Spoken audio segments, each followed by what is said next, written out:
created this altar behind me and this whole space.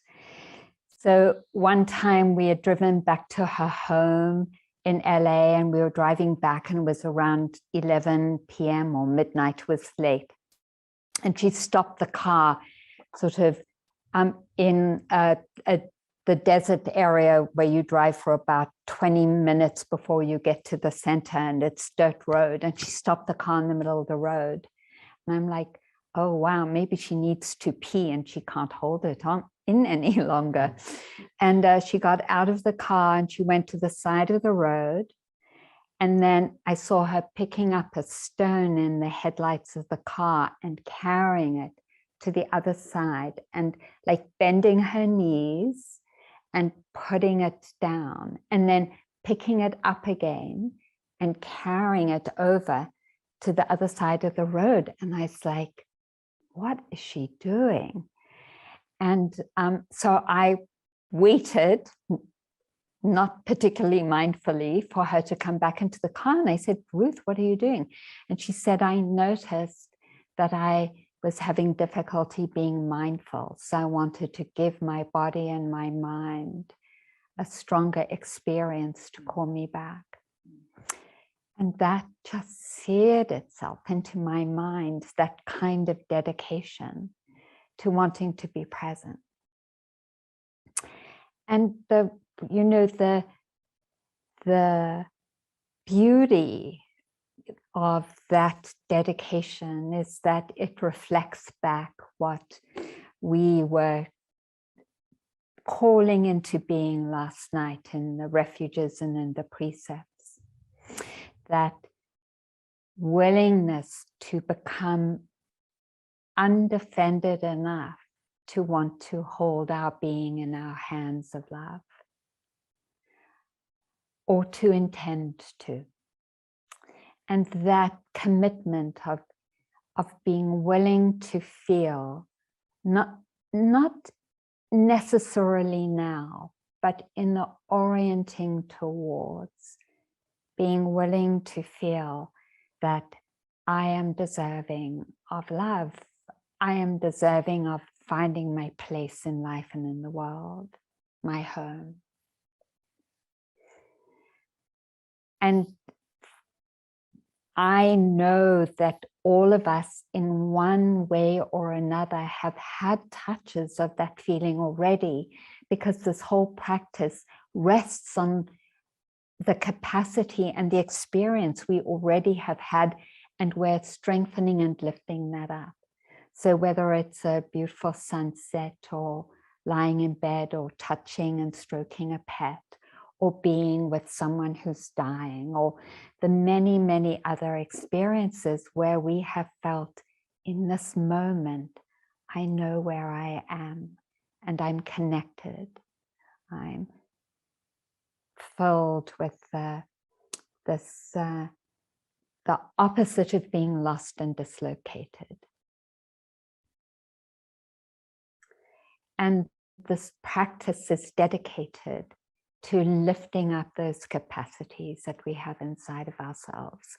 And I would say that one of the most important parts of this lifting up is that we are here to continue to remind each other that we have that capacity and that vision. Because when we lose the vision, then we've lost the practice, right? So it's that remembering and remembering, I'm here. For me, I could say I'm here to save myself or to heal myself. I'm here to save and heal the world as well, actually. But that has come later in my practice, in a way. So then it's like, yes, I want to, but what's the mechanism of that? And Ian gave us a beautiful guidance yesterday evening about being present and knowing the experience. And so the Buddha was very specific, and the lineage of teachers who have come home are very specific about well, what is it that we're lifting up and calling into being on this path? And wonderful, what's the word? Someone who studied the texts a lot, called Analia, translated the word mindfulness as placing near. And I love that, of that we're placing near this knowing, and a knowing that's imbued with caring or friendship. I'm placing myself near myself. I haven't split the scene. And even if I have split the scene, or even if I am dissociated, I'm placing myself near that in any way that I can. So this placing near, which why the word saving comes to me, because sometimes it feels like I'm in the middle of the ocean, you know, gasping for breath, and I'm throwing the lifeline. I'm placing myself near to myself wherever I am, wherever I am.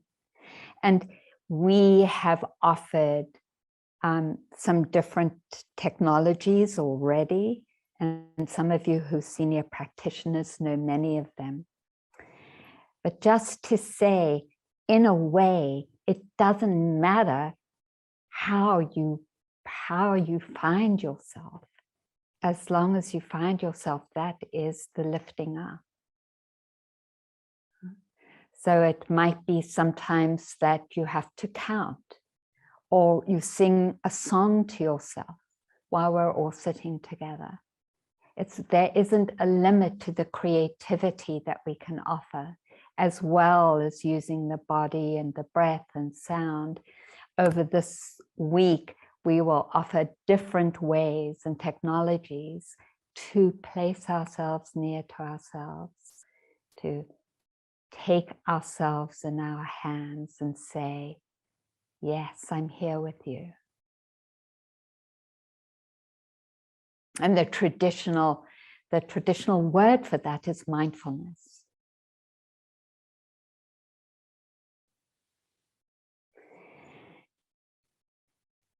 So mindfulness holds the vision as general comprehension. I know why I'm doing this.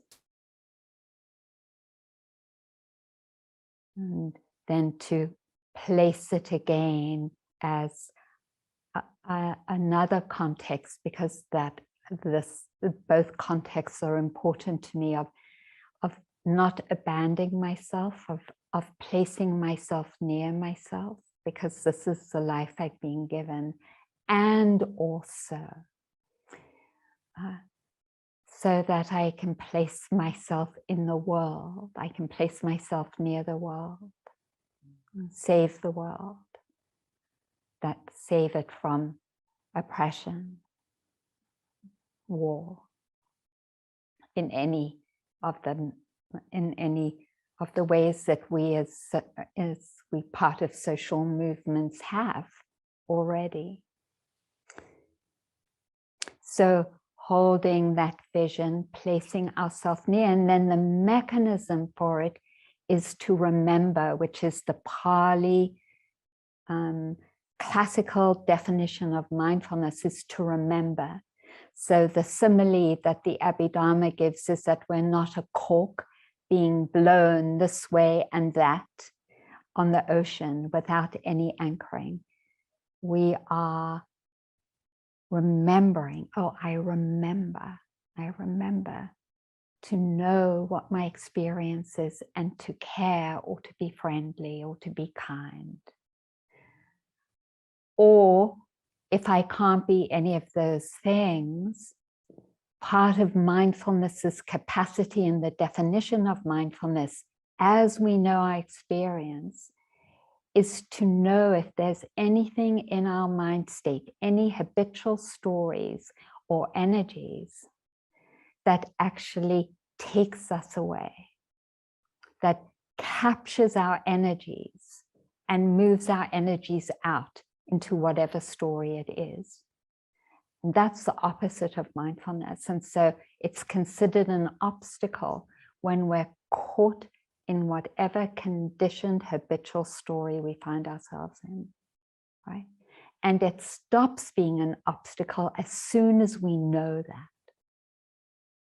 That's the power of the healing and the liberatory qualities as we keep in disentangling from those stories, which are mostly negative. All of them are negative. That's the definition of a story. That capture us and hold us,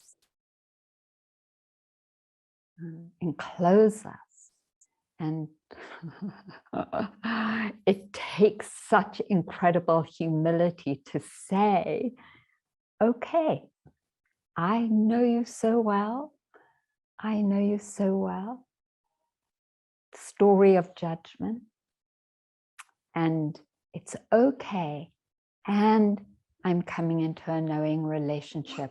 For me at the moment, it could be the sound, it could be the temperature, it could be whatever posture I'm in, it could be in my seeing. I'm coming back through the sense bases of my body to this moment. And then I'm on the path again. And so in this mindfulness, we're constantly beginning again to extricate ourselves away from the negative stories and to come back to the body.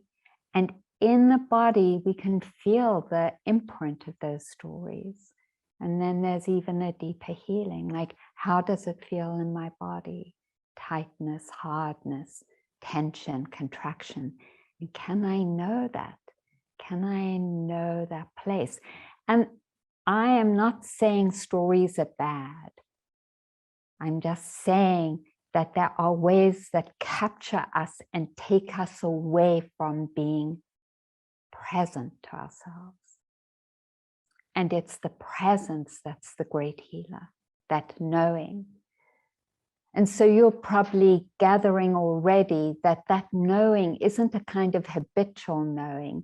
You know, like when we're driving and we see a traffic light and it's red, we know it's red, but it doesn't feel like we're being fully present, or that we know that we're knowing, or that necessarily we're feeling appreciative and friendly to whoever designed the traffic light and for the energy of the people who put the traffic light in place, and that I'm using the blood of or the fuel of the earth to drive as part of my path of Dhamma.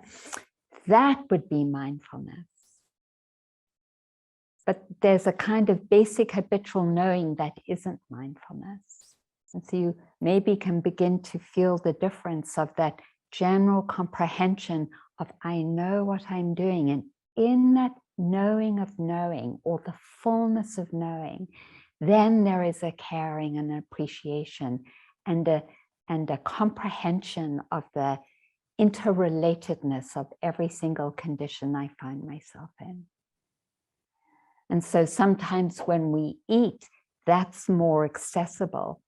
Like I appreciate that the earth has given me the rich gifts of food, and I appreciate the farm workers and the waters that were taken for this food, and offer the prayer that all beings might have enough food, knowing that it isn't just this isolated thing that's happening, but context, interrelatedness.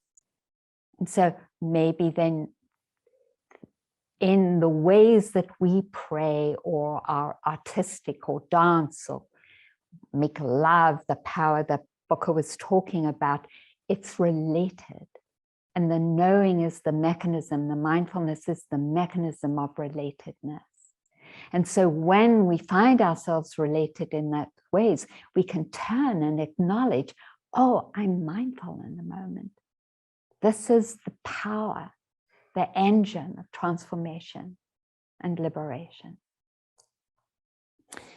So we can be mindful and knowing of anything at any point in time because we're alive.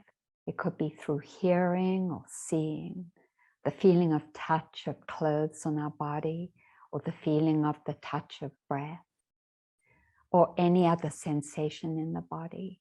It could be that we know pleasant, unpleasant, and neutral, which is associated with every moment of experience.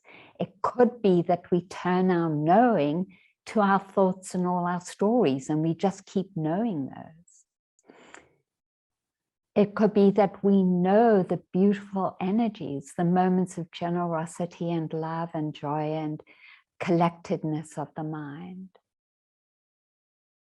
So that knowing can know anything that has to do with life. That's its capacity. And so we take coming together and using our bodies for the first few days in particular as a beginning gateway, but it's not the only gateway. And so know that. Know if you need to come near to yourself by singing a song over and over again, I've done that, then that's fine. Okay, so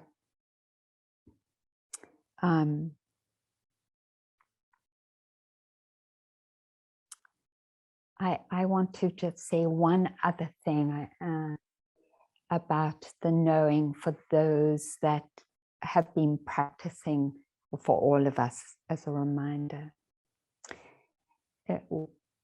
We are invited in this knowing to know, for me, but the Buddha doesn't say this, so I'm saying it, 4 things in particular, that we're knowing to know in particular that things are changing all the time, that there's no solidity. So it's not just that we know with this perspective that they are inherently unsatisfactory, and that I can love whatever I'm knowing. That's the one that I'm emphasizing. And all 4 of those are gateways for particular gateways for liberation. So when I know I'm not caring or being friendly or loving, then I know I am in conditioned, isolated, distorted reality. And that's, or when I'm discerning things as solid, like I'm just me and separate, or when I have the sense that this is never going to change, distorted, untrue, misperception of reality, or that I'm alone and not connected, interconnected, part of life, distorted reality.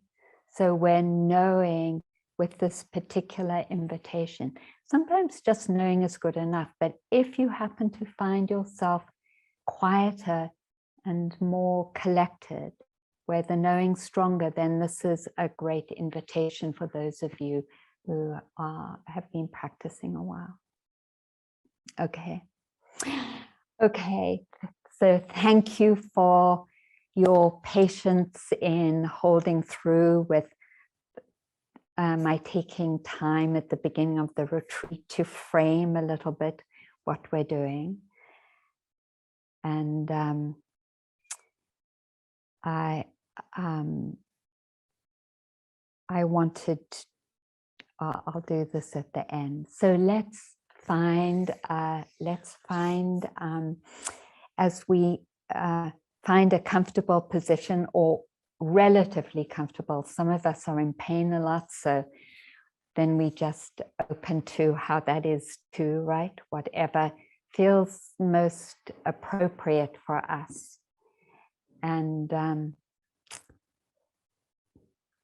out of everything you've heard us say, or anything that you describe for yourself, that is your vision, that is inspiring you then now to take the next 15 minutes or 14 minutes to practice connecting with that.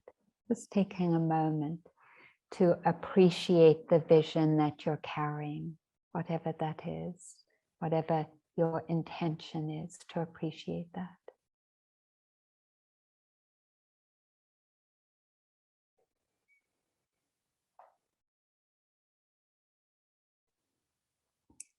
And give a moment to feel your appreciation.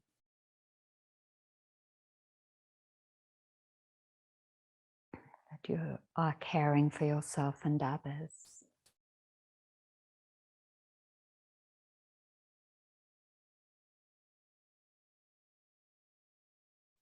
Or if you don't feel appreciation, you can dedicate your efforts to someone and appreciate that.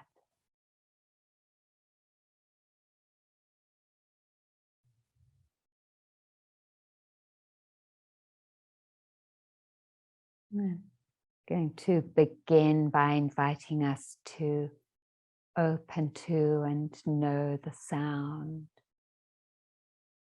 of bells.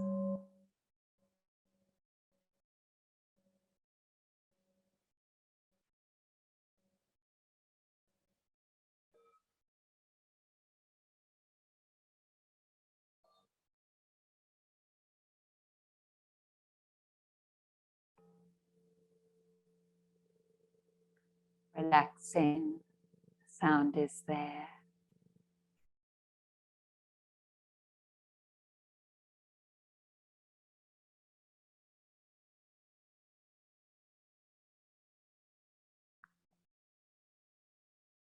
Let the knowing come. We don't have to make the knowing happen.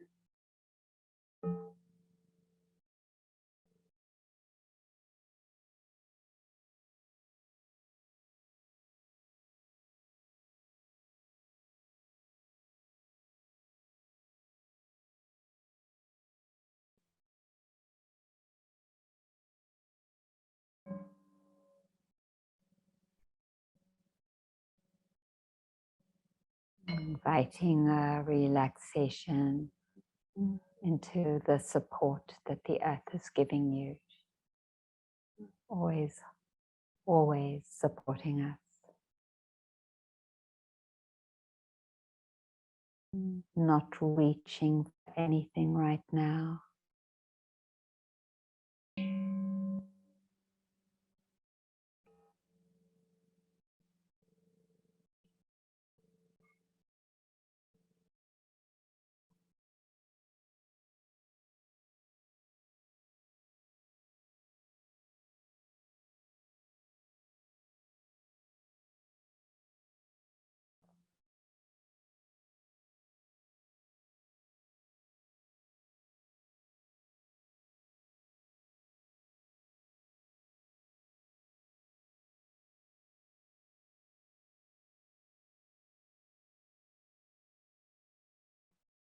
And then depending on what works for you, you can stay with sound and the different sounds that come and go. Giving space for the knowing to know the sounds. Or if you feel called, opening to the body sensations according to your posture.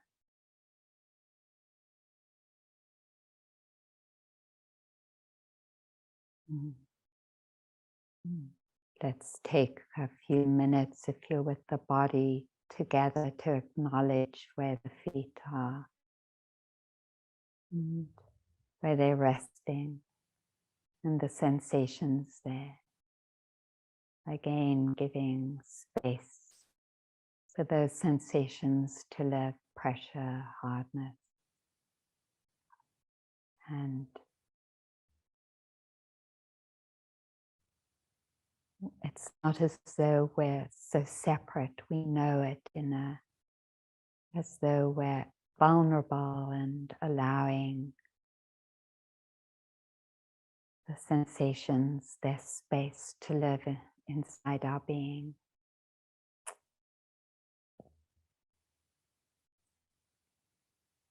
Whether they're pleasant or unpleasant.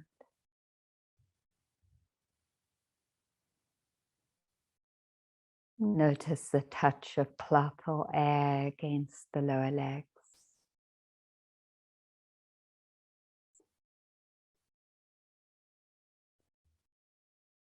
How sensitive the skin is to that touch.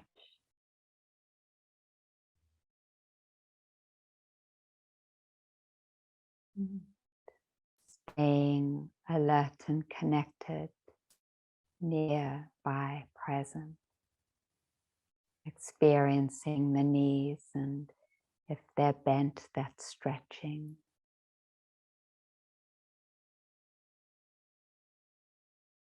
There might be other sensations there at the knees or underneath the knees. Listening in the same way we listen to sound, listening into the sensations of the life in our body. It's there. If it's helpful, you can open your eyes. Sometimes that helps the connection to happen. And acknowledging the thighs.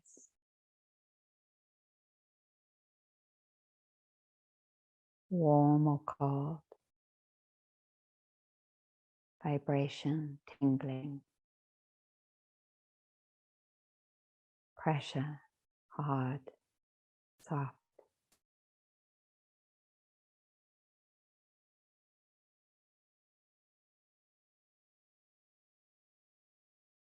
And the buttocks.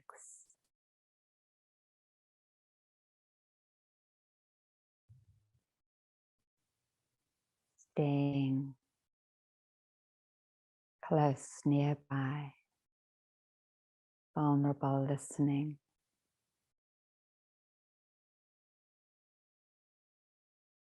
Pressure, hardness, vibration, tingling.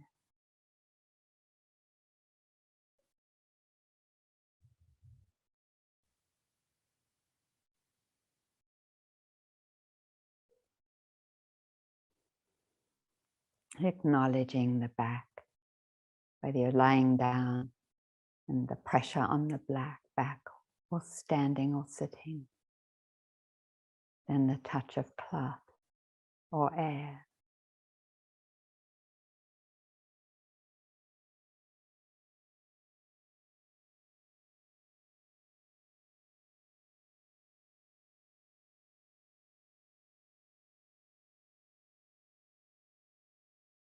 The shoulders, placed where there might be tightness, giving space for that tightness.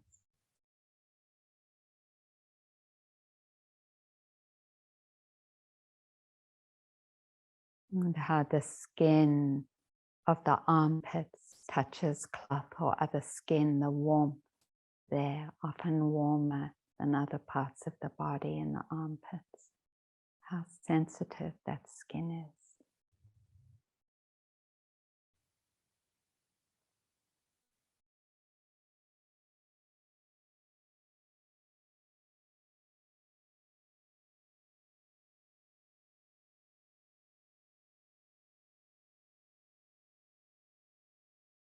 Can you feel the aliveness in the arms?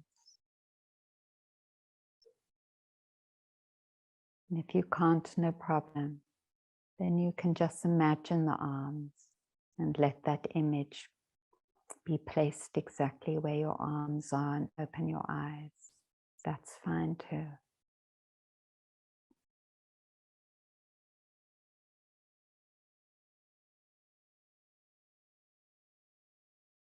And feeling the hands where they're being placed, that touch.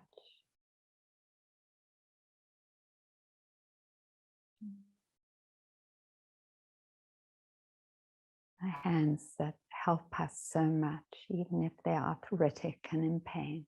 They help so much navigating life in the world.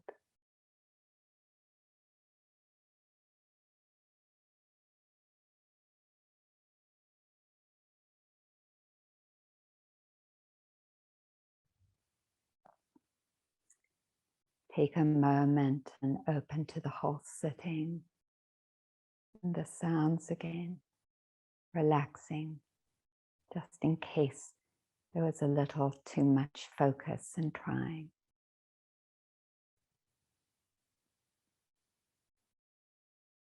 Appreciating and caring for ourselves and our efforts.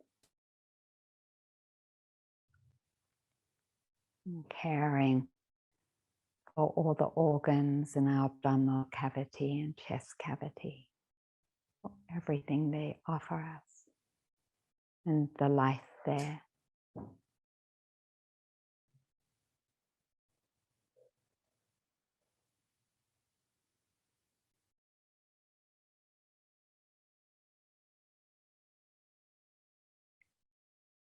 Warmth, vibration. Touch of cloth on the skin.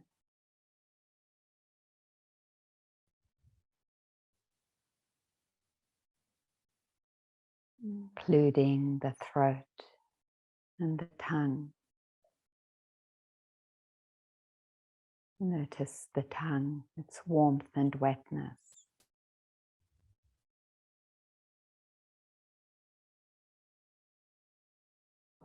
And it might be the tip of the tongue is touching the teeth.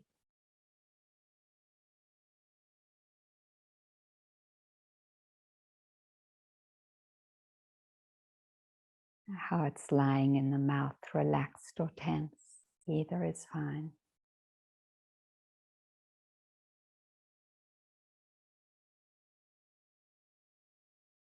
In the background, feeling how the breath is moving the body.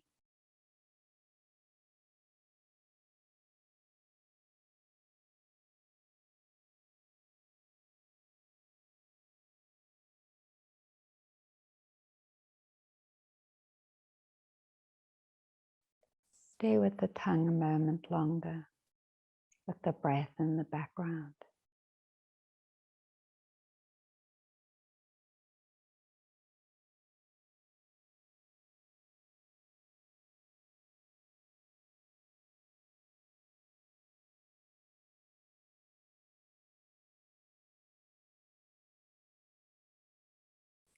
Allowing the breath to cascade through the body.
Thank you.